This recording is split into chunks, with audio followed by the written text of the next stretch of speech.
Well, the first branch of our TA tree are ego states. So let's have a look at the ego state diagram that Byrne created. Byrne thought that there were three aspects of the human personality. Every person had these three aspects in them, and that we could see them by observing their behavior and listening to their words. The first part of the structural diagram is the parent aspect of the personality.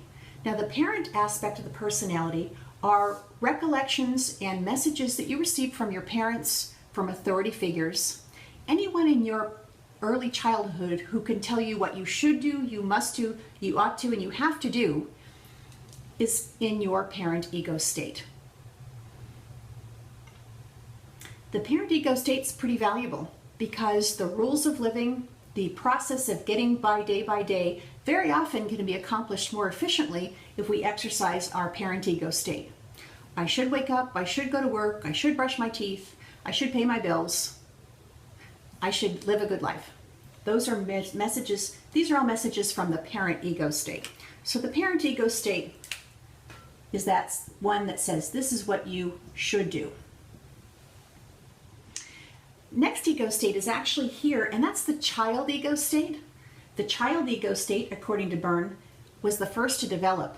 And these are all the feelings and experiences from childhood that we may not actually remember, but they are remembered in the cells of our body. So the child ego state can be that one that is fun-filled, natural, exuberant, kind of whiny sometimes, sometimes pouty, but that enthusiastic, creative, and spontaneous part of our personality. And this is true whether we are 5 or 55 years old. That child ego state is evident. So we like to say that the child ego state has fun. The center circle is the adult. Now, the adult aspect of our personality is the last one to develop because the adult part of our personality is one that says, I'm not going to take in any emotions here. I'm going to take in data. I'm going to analyze it. I'm going to evaluate probabilities. I'm going to be in the here and now.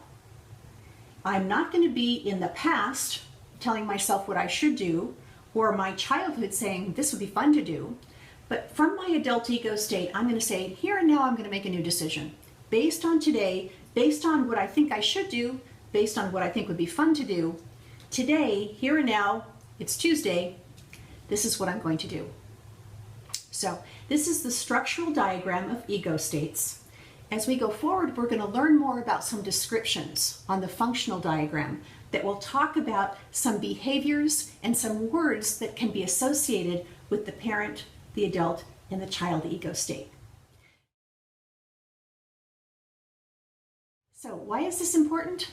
As we go forward, we'll learn that balanced ego states are the ideal, and yet some of us don't have balanced ego states. We might have an excluded or constant ego state that we need to energize. In addition, ego state study is important because in communication, when we analyze transactions, it's important to know what ego state is talking and what ego state is responding. Here, think of the parent, adult, and child ego states for yourself. Evaluate what were some of the should messages you got as a child. Evaluate some of the fun, exuberant spontaneity of your childhood. And do you have a good active adult ego state? Can you be in the here and now and make decisions based on current data and say what you want and say what you don't want? So this is a foundational principle of our study, knowing yourself very well, and in our next chapter, understanding how ego states impact our communication.